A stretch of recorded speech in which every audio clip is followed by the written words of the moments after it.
Welcome back to another episode of Love Living Local 315. We are your hosts, Scott and Kelly Greats, and today we're excited to welcome Tim Best. Tim is a familiar voice to many in our community.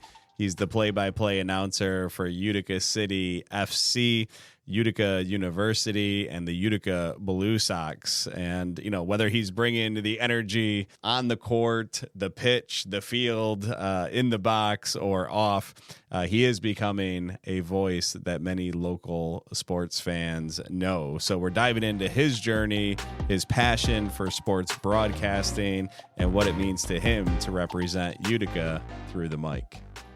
You can't have a local podcast without bringing in... Are you the voice of Utica? Are you prepared to say you're the voice of Utica sports? Pretty close to it. I have my hat in the ring in almost every major team in this area. So we'll talk about it. But yeah, Utica City, Utica University, the Utica Blue Sox, and every once in a while the Utica Comets. Mm-hmm. Tim Best is the PA, the voice that you hear when all exciting things happen. Welcome to the show, Tim.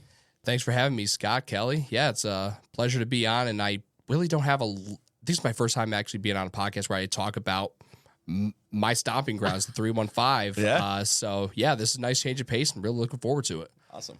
Yeah, because you do I'm sorry. No, go ahead. You do a podcast of your own. Yeah, I do. Well, I did have a podcast on Big East basketball that I ran for 5 years, and then I retired it because I just didn't have the time and energy for it anymore. And during last year, I started a podcast along with a fellow alum of mine from Seton Hall. He was class of like 95 or something like that. He just found me through Twitter, and we finally got to have a podcast on Seton Hall basketball. We started it last year. We're on season 2 right now. But yeah, podcasting is something very familiar to me. But, like I said, first time actually talking about the 315. So we'll get into it. But I just, for my own peace of mind here, Big East, grew up on Big East basketball. So when you said he graduated in 95, I felt the tension there. Like you're like, he's old. I graduated in 95. So I just want to put that out there. My apologies. No, you're good. But I share that because Big East basketball, for those that don't know, back in the 80s and 90s was the real deal. The real deal. And, Seton Hall, certainly a part of that. Mm-hmm. What are they still in the Big East? They are. It's like the new Big East, if you will. So I wasn't sure if they went to that America. There's if they went there, Conference of America, because some of them switched all over. Right? Yeah, I think the holdouts from the old Big East, like Syracuse, Pitt, Notre Dame, you probably know the whole spiel by now. They all went to the ACC. A lot of the holdouts like UConn, Cincinnati, Rutgers for a year, and Louisville as well. They went to the American, and then Catholic. It was mainly the Catholic schools from the Big East. That was in Seton Hall, St. John's, Nova, Georgetown, Providence. They call them the Catholic Seven. And then they added Butler, Creighton, and Xavier from the Midwest. It was a really cool dynamic. And for me, when I was going to Seton Hall, that was heaven to me because I'm not really a football guy. Yeah. I root for Notre Dame, and Seton Hall, they don't have football, so it was perfect match for me. And it was a basketball-centric conference.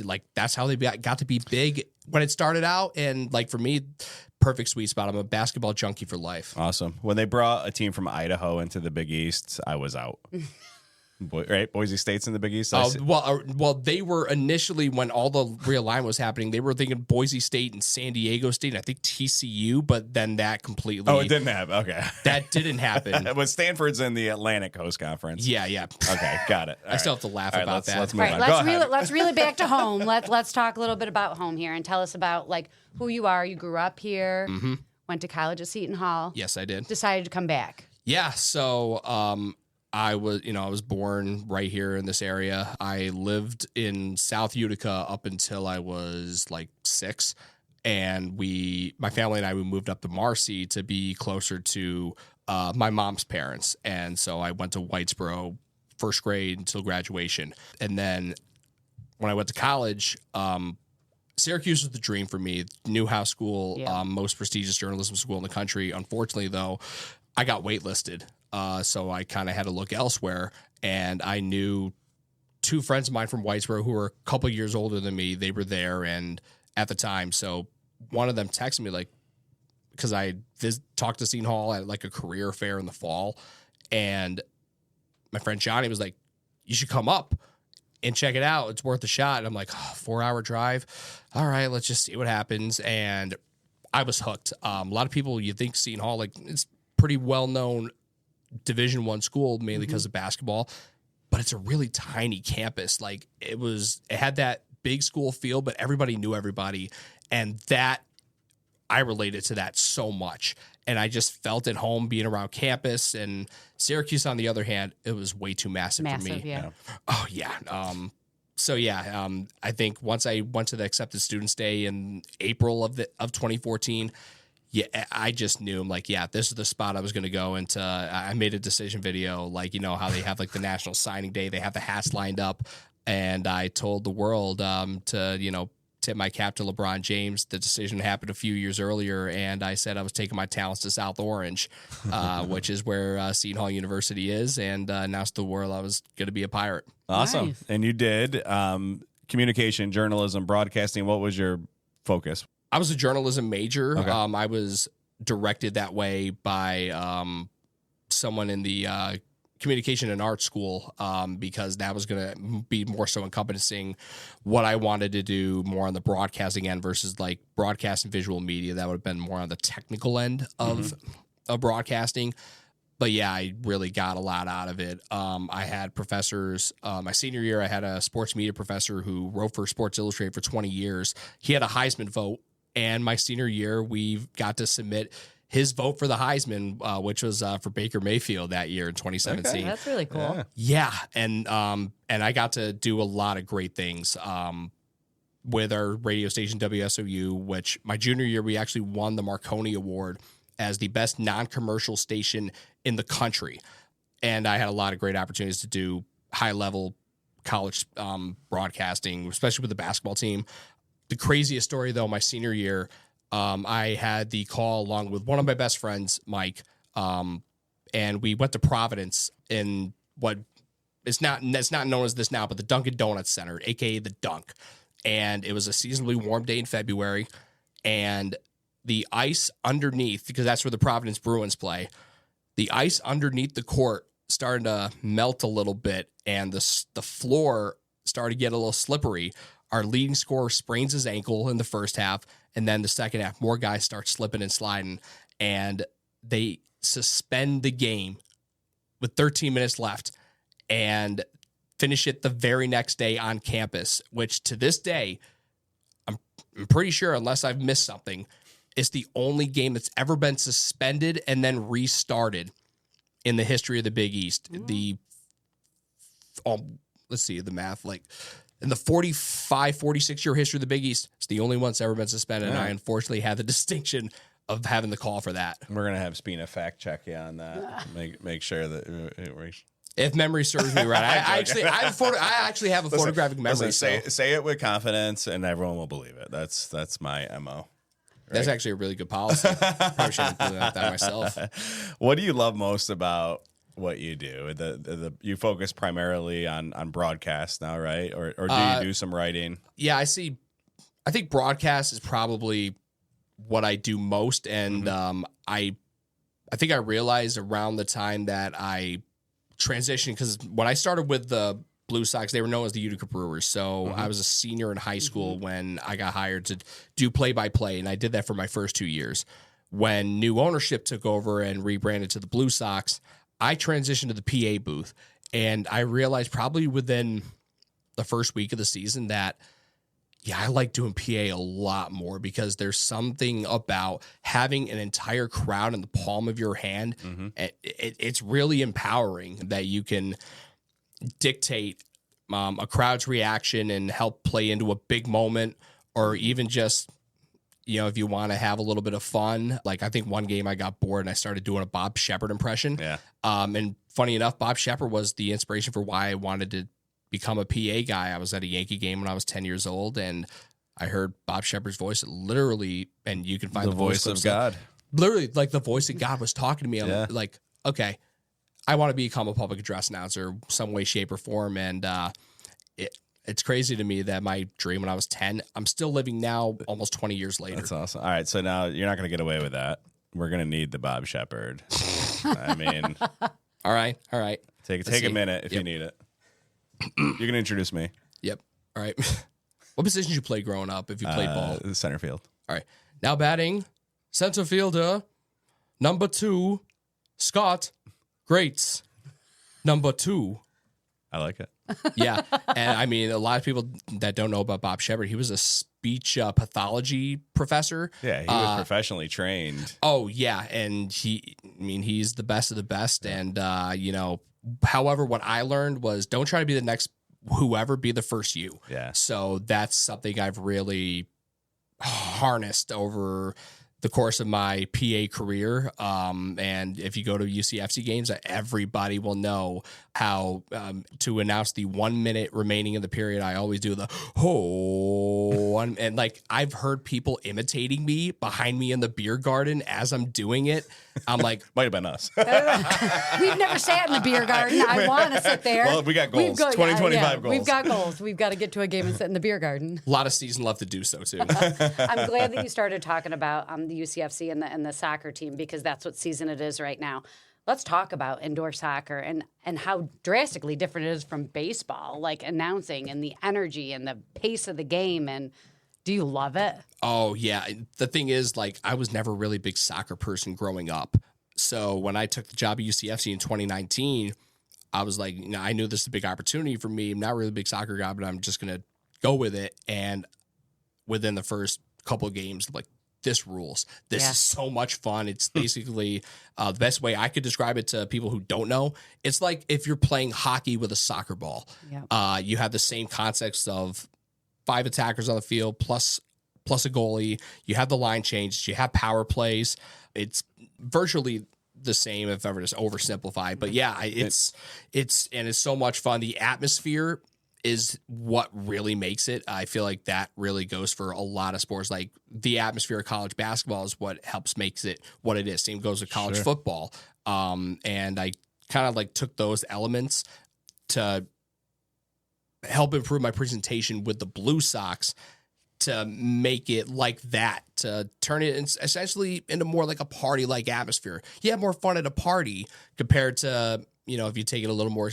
When you take it more seriously, it's not as fun. Mm-hmm. So that's why I try to be a lot more loose and have my own little fun things that just catch on. There's a lot of crap to be serious about in the world. Like when we're at a sporting event, it's not time to be serious, right? And the hockey thing's funny too, because you're literally playing in a hockey rink, on a hockey rink. Mm-hmm. The boards and the speed of the game, the knock on soccer, for those that don't watch soccer, is always it's slow.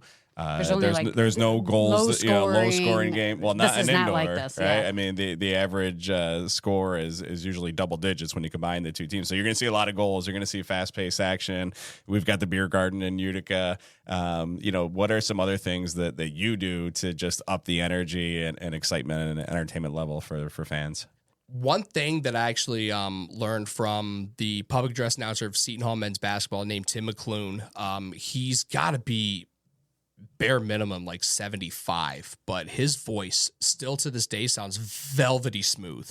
And what he taught me was you got to have your voice for the biggest moments, because if you burn yourself out in like the first or second quarter and then there's a big goal that happens that gives them a lead in the last minute or something, you got to have enough in the tank to really inflect and sell it to the crowd.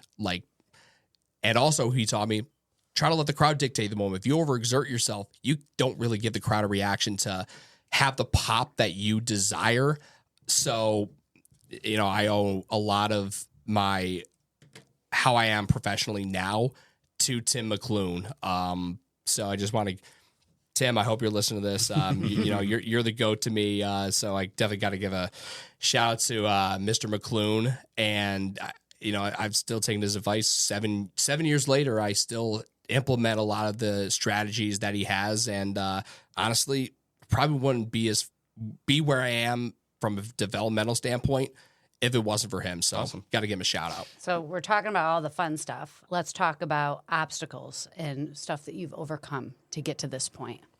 Yeah. So a lot of people, those that are in my circle know that I'm on the autism spectrum. I was diagnosed when I was 3, and my parents, they really had they had a lot of stones to streamline me in with the, I guess, quote unquote, normal kids.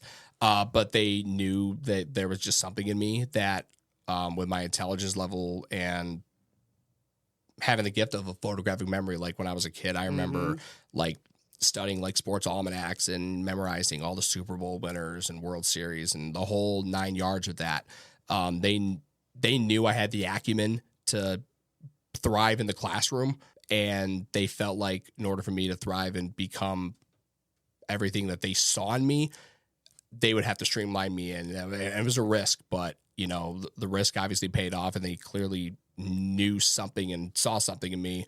So honestly, I owe a lot to where I am now to them, because of the fact that, you know, they rolled the dice on me, and the odds, you could argue, probably not in my favor, but obviously that, you know, belief, their belief in me is kind of helped instill the belief in myself as well. Whenever I would question myself in terms of, you know, my abilities, and if I can get to the next level and get to where the next level where I want to be in my career, and just even just personal development, I just had to think to myself, if they had that belief in me, I got to have the same belief in myself. So that's awesome.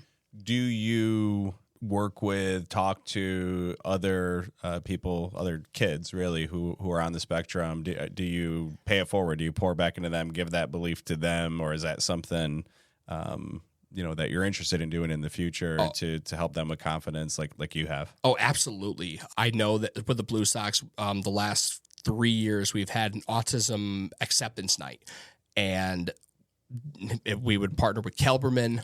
Kelberman is huge now. The fact that we have a center like that locally is huge. Oh, yeah. And I remember, like, Kelberman was around when I was a kid, and I can't remember if it was them or UCP that was the one that provided the diagnosis. But, yeah, Kelberman really does mean a lot to me, having to work with them the last 3 years. So for the autism acceptance night, they would have special, you know, autism jerseys. Like, I think year one we had, you know, our logo, and then like on the bottom it would have like the puzzle pieces all together, and you know, we auction them off for fans to buy, and the proceeds going to Kelberman. And it's such a great cause. Obviously it's near and dear to my heart, you know, and it's great that not only do we have the autism acceptance night, it really supplements and complements the Pink the Park night that we have every year for breast cancer awareness. So the fact that they added this a few years ago, obviously near and dear to my heart.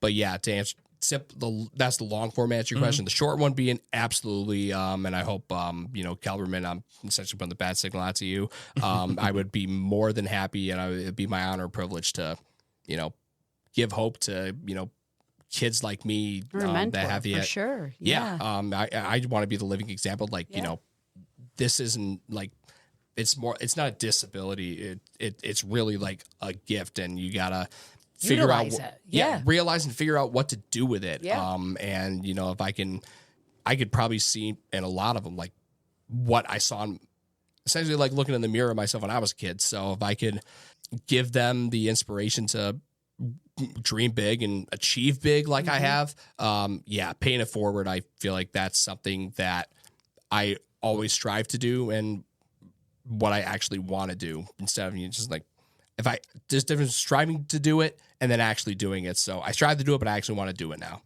Cool. All right. If someone's listening and wants to follow in your footsteps with broadcasting and sports, what would be the one piece of advice you would give them? I feel like for me, it's know exactly what you want and have a plan for how you want to go about achieving it. I had my plan A, which was Newhouse. But you got to be ready for any curveball that comes your way. So the curveball was getting waitlisted, and I had to explore other options. And you got to realize, I've been a big believer in going where you're celebrated, not where you're tolerated. You know, I wasn't going to be really celebrated at Hughes because I would have needed at least a year just to get in the door and actually have real broadcasting opportunities. Whereas my freshman year at Seton Hall, I was doing a men's game my freshman year at Villanova. And Villanova, you know, during those years, you know, they were insane. They won 2 titles in 3 years towards the end of the 2010s.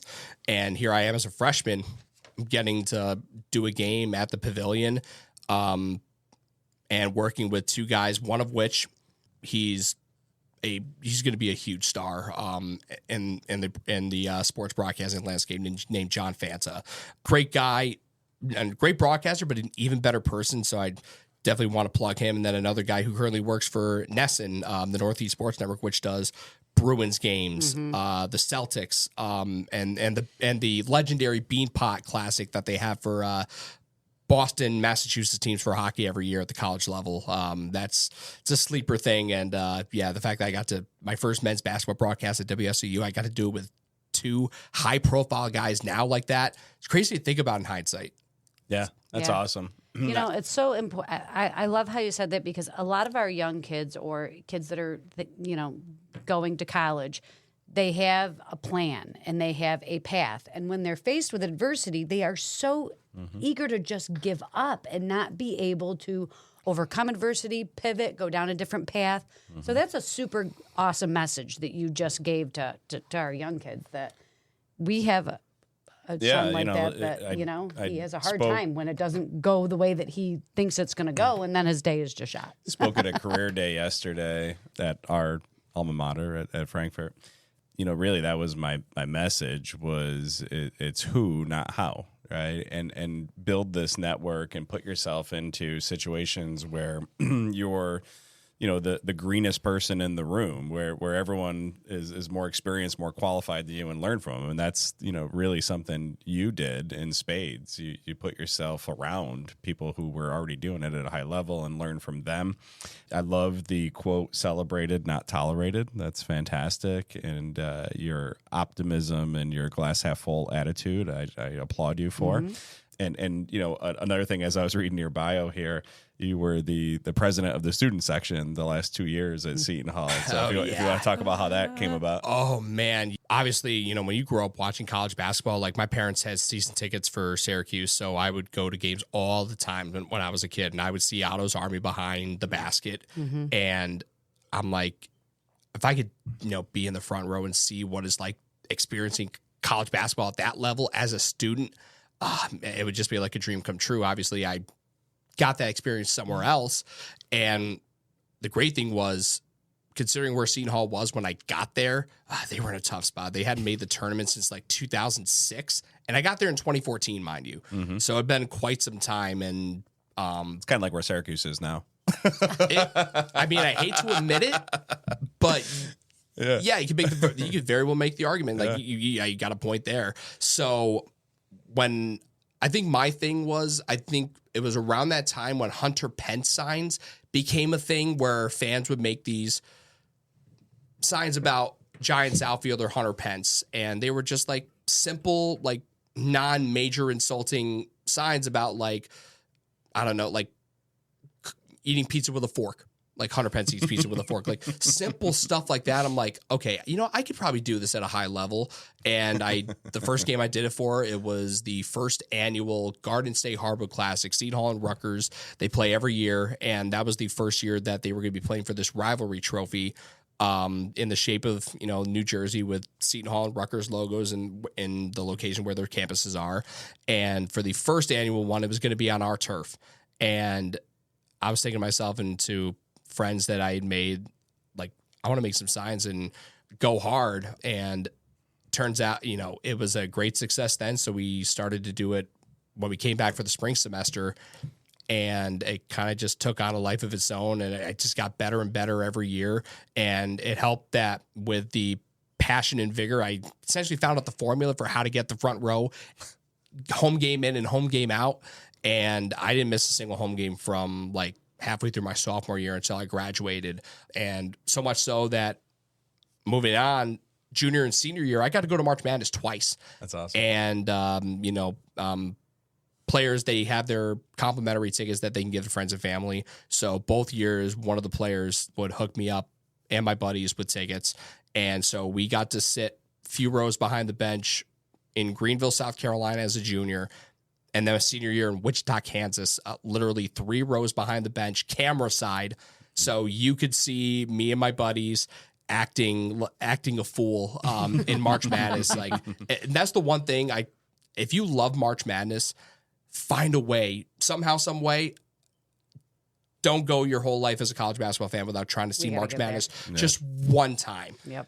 All right, so I got to ask, what the best sign, right? I mean, I love watching College Game Day, the creativity of these kids. Anyone says that our next generation is in trouble, they're not. They're smarter than us, and then some of the creativity is off the charts. So what was your favorite or one of your favorite signs?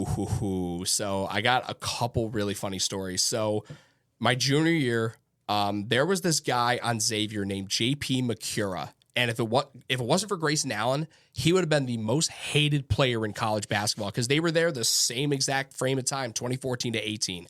So JP, detestable player, he was just an antagonizer. So what happened, I think maybe a month after the 2016 season ended, he got caught at a bar in Cincinnati with a fake ID, and let's just put it this way, he decided to take his pants off. So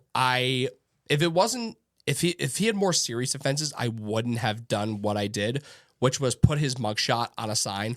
And I not only did that, I wrote, "When your mugshot is better than your jump shot." That's a good one. That's good. Yeah, that's a good one. And it was crazy that for my Big East podcast, The Igloo, 2021, I actually got to interview him. Oh my gosh. Oh, yeah, and he told me, I'll be honest with you, if I was in your shoes, I probably would have done the same thing. Oh, that's cool. And it was just like real recognizes real moments. And speaking of real recognizing real, Jay Wright, one of the best coaches of all time from Nova. My senior year, I found his high school senior year photo, and I blew that up, and it turns out his real first name is actually Gerald, Jerold. So I blew up his picture. I just wrote "Sup Gerald" underneath it. Fox had like their in-studio crew in Newark for the game that night. And Rob Stone, who notably is a Colgate alum, I was telling him about this sign, and he's like, "Where is it?" So I point out where it is, like front row, and he finds it. And I come back to my seat maybe like 10, 15 minutes before tip off. And all of a sudden I find the sign, and it's signed by Jay Wright, and he's slyly wrote underneath the signature, "Go Cats." So I'm assuming they interviewed Jay before the game, and Rob or someone else must have showed him the sign. So Do you still have it? Oh, I honestly, I hold on to almost every sign that I've had. God, that's I think awesome. there's only 2 signs I've given out. The most notable one, there's a kid on Butler named Tyler Lewis who played at NC State prior. So I made a sign about him. He had a very childlike appearance, if you will. And I wrote that he still orders off the kids menu. And he came up to us at halftime because they were warming up on the basket facing the student section. And he comes up to me and my friends, and he's like, "That's a really funny sign. Can I have it?" I'm like, "Wait, what? Yeah, can I have it?" This is a first. Yeah, since you asked so politely. Yeah. So I found a buddy of mine who was working in like the sports marketing department as like an intern with Seton Hall. And I'm like, "Bernie, you got to get this sign over to Tyler. Can you get this to Butler locker room just to see what happens?" And he ran it over. And then about an hour after I got back to campus in my dorm room, I'm going through Twitter, and all of a sudden I see him holding up my sign on a plane. And the sports information director from Butler, I think he captioned it like, "Who doesn't like mac and cheese?" And I'm like, "Oh my God, this is like my going viral moment." And I'm like, "Did I make it?" And I interviewed Tyler for the Igloo. And I asked him before we started the interview, I'm like, "Hey, do you still have that sign?" He's like, "Oh yeah, it's at my parents' house in North Carolina." I'm like, "My man, it's crazy that it's been almost 10 years since that incident, and it's still remembered so fondly." You gotta professional, and I guess college kids are kind of professionals now because they get paid and whatnot. But they gotta expect it. We had an absolute blast in 2014 when you were at Seton Hall as a freshman. We were on the stage at the Utica Odd behind Richard Bachman, Oh my God. who was the goalie for Oklahoma City at the time when the Comets had their big run in the finals, and we made it our life's mission to try to ruin him. Richard Bachman's life. Oh my God, life. it was terrible. Not so much with signs, but heckling. It was. And our go-to, and it's funny because now our son owns a Kia, but this is 11 years ago and Kias weren't that cool. And so we just relentlessly tortured him about how he drives a Kia and he left the lights on in his Kia, and like all the just nonstop. And then his height, he was very short, and the Kentucky Derby was coming up. We asked him what horse he was riding in the Derby. So I shared that because you're with the comments loosely, and we're talking about heckling, and so Utica wins the series. The team can't get out until the next day, the Oklahoma City, and so they go out to the bar, and Bachman just goes to the bartender, gives them all kinds of cash, and says, "Just put cases of beer on the bar." He goes, "Whoever wants it can have it. Utica has the greatest fans." And one of the ticket guys was talking to him, and he goes, "Hey, did you sell the tickets to the people behind me?" And he goes, "No, I didn't. A buddy of mine did." And because we were there every game, because we were like the good luck charm, so they gave it to us the stage. They gave us the stage every night. in the playoffs. And he goes, "All right, just curious, because if they were here, I was going to go punch him in the face." They definitely wanted a piece of Scott. So funny story, by the way. Just you talk about the superstition of you guys being the good luck charm on the stage. So when Seton Hall won the Big East tournament my sophomore year, that was the first time they won it since '93. For context, I wasn't even born when that happened. So I was at the Big East tournament, all 3 games, and I wore the same exact outfit. That includes boxers and socks, unwashed. Oh my gosh! Oh boy! Like to preserve the. Listen, you were good up until the unwashed part. It was all about good juju. Too much information. Good juju, bad hygiene. Good karma. But hey, we have a trophy we got a trophy in the trophy case now in South Orange. But yeah, and the funny thing is, Seton Hall beat Nova in the championship for the Big East, and then that was the year Villanova beat UNC on the buzzer beater, and Villanova, you could argue that if Seton Hall didn't, humble them a little bit by stunning them in the Garden, they probably don't go on that run where they win the Natty. Yeah. Archie Biacono, right? Archie Diacono had the assist to Jenkins. I'll never forget watching that in my dorm room, and I'm like, you got to be kidding me. We just beat these guys 3 weeks ago, and now they just won the national championship. Yeah. Well, and we lost in the first round in Denver. Well, we can go all day long with you with stories, but in sports, we're huge sports people. Oh yeah, but we end all these with what we try to do: rapid fire 5 questions for you. Hit me. Yeah, he says, "Hit me." Go ahead, go. Best game you've ever announced? I've ever announced? Oh, that is honestly, I would say probably 2023. Playoff game against the Diamond Dogs. Blue Sox and Diamond Dogs, they've had this local rivalry for years, and that was the first time we'd ever met in the playoffs. That's awesome. And for a chance to go to the division final, and we go down 2-0 early, and we clawed our way back, and walk-offs were like our thing that year. We had a stretch in early July where we were 9-10, but we walked off 3 games in a row and just rode the wave of momentum. Then we play the Diamond Dogs and we walk it off again. And we do it against the best pitcher of the year in the league, Aiden Cologrand, get a broken bat single, a bunt single that leads to an error that puts runners on second and third, and then infield in little knobber. That's a great thing about baseball. You don't have to hit it crazy, and it just fell over the infield, and it sends us to Amsterdam, and just the atmosphere and help make that moment special. That was just so validating. Full circle moment here in this conversation, talking about Bob Sheppard, and now you're talking about how that went down, and it just brought back 2001 World Series when the Yanks walked off, time and time again to take the lead, and then ended up losing on a broken bat, bloop with the infield drawn in, walk off for the Diamondbacks. So you've shared a lot about yourself. Appreciate that. What's one thing that most people don't know about you?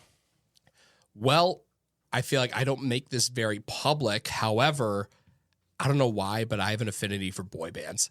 I really do. That's cool. It's funny for me to say this to admit, but I'm a Backstreet Boys stan. I have 2 of their albums lying around at home. Well, you're not the only one. I mean, they've sold millions of albums. Yeah. So. Well, yeah, but I mean, given the broader context of things, it's a little surprising. I mean, don't get me wrong though. NSYNC, love them too. I always love to mess with the other team whenever they would hit BP at Murnane, and I would, create these very elaborate playlists, and one of them was just nothing but boy band music. So like my love for them, I just project onto opposing teams. It's great. What is your favorite way to spend a day off locally? I would say making sure I get something local, like food wise. I know on Tuesdays it's a Utica thing. They got that buy one get one pizza special. Mm-hmm. Theirs is to die for. Yeah, just anywhere local, especially if I got like one my brother and eventually when my sister-in-law is back in the States now that she's got her green card. We as a family, we love Giorgio's, and anytime we're like, oh, we're going to Giorgio's tonight, like I just salivate at the thought I'm getting a chicken parm there. Seems to be the go-to for people from out of town. They come here and they all want to go to Georgia. Well, it does. It gives you that hometown feel, I like and it. the food's really, really good. All right, this is going to be a tough one for you, Tim. One word to describe Tim Best. Ooh, I say charismatic. Even better yet, I like the word polarizing. Ooh. Because I now that I like to draw attention, but like how I do things, and it's like I'm everywhere locally, and I'm also a very opinionated person, for better or for worse, with food, music, sports, literally anything. So I think polarizing is a very good term to describe me, because I think I really am, Cool. One of a kind, almost, not to like sound egotistical or anything, but like I got to stand out one way or another, right? Well, we know you love your jobs here, but what is your dream job? I would say probably the dream job probably be doing PA whenever Tim McClune finally decides to hang it up, replacing him on the PA mic for my alma mater. That would be just a dream. And it only makes sense to go from one Tim to another. It really does make sense. Yeah, it's a perfect transition, seamless. How do people connect with you? How do they find you? I feel like my social media handles are pretty simple. Twitter, Instagram. I'm sorry, Elon, I'm never calling it X. I hate, and it's called it's called a tweet, not a post. So anyways, my handle there is The Real Timmy Ice, because someone tried to impersonate me freshman year on Twitter, and someone from DePaul, their cousin, decided to threaten said fake account. So I had to make sure that people knew that this is the actual me, not to be mistaken with anyone else. So The Real Timmy Ice, Twitter, Instagram, Tim Best on Facebook as well. I feel like I don't just talk about sports. I on Twitter, like I think I just put out if I find something funny to make a meme about, like I'll do that too. So yeah, The Real Timmy Ice. That's probably easily the best way you can find me. Twitter and Instagram. I tweet a lot, but I feel like I should be upping engagement Instagram wise, especially now that I'm in a pickleball league, and I'm going to be dropping a lot of highlights this past week. I made the play of my life. I dove for a ball. I ripped a hole in my wind pants. Got the point on the same hit. Like I need to text the guy who runs the league over at Bors's Rec Center in Westmo. Like, people need to see how insane of a play that was. Like, you got to see it to believe it. That's great. Maybe someone should do PA for your pickleball matches. Even just play-by-play. Something's better than nothing. They showed pickleball on TV on MSG Network. I watched a dart tournament the other day. Cornhole. You were very invested in that cornhole tournament. I don't know how they're so good. Yeah, the dart. They make it every time. Yeah, and the thing is, have you seen the videos of the darts players, like, in international tournaments making their entrance? Oh my God. I didn't call you in the bedroom. I was watching it alone, and I wanted to call you. Like, there's like thousands of people at a dart match, and they're just partying and drinking and cheering for darts. Yeah, this one. I've never played dart sober. Have you? You got to do it. I mean, well, we never played in January.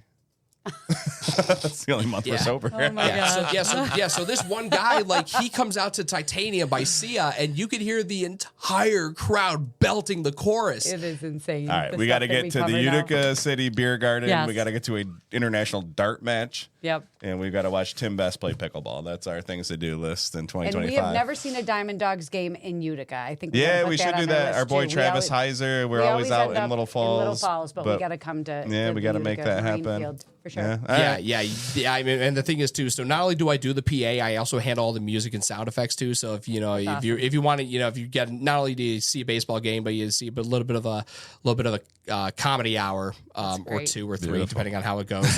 That's Murnane's the place to be this summer for that. All right. Tim Best, appreciate you coming on, my friend. Thank you so much. Thanks so much, Scott and Kelly. Pleasure to be on. Really fun time. Thank you for tuning in to another episode of Love Living Local. As you know, we do not run ads. Our only mission is to shine a spotlight on amazing people doing amazing things here in our local community. If you'd like to support us with this mission, we have 3 ways you can help. You can share our content on social, subscribe or follow the show on your favorite podcast platform, and you can visit our lovelivinglocal315.com website to stay up to date with everything happening in Central New York.